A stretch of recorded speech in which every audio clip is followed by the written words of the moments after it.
Victrola 4. This particular one, I believe it's 1914, might even be 1913. It was Victor's bread and butter machine from, well, about 1911 all the way up until 26. They did have some changes along the way. These early models, they had the doors.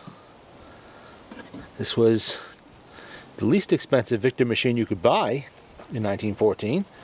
As you can see, it's golden oak, although history has darkened the finish a little bit. And it's just simply exhibition reproducer, a single spring motor. The motor hangs right in the middle of the horn, which is made out of wood and made right in here. It's got the slats. Only 1 year did they ever get rid of the slats, in 1917. It wasn't popular. They brought them back.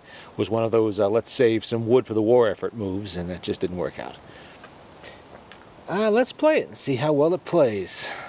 I was actually using this machine for record testing and such. I had it on my bench. You know, it'll probably help if I put a needle on it. And like any other Victrola, one needle for one play of a record. It's got a rebuilt exhibition reproducer on it, but nothing else on this machine's been changed. It has its original spring, original governor. Well, it's been cleaned, yes, and reassembled, but then relubricated, but nothing's been altered or replaced with new parts. Now, let's see how she does. It's a cold day out here today too, but spring still has enough power, I believe. Oops.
Not bad for being 103 years old.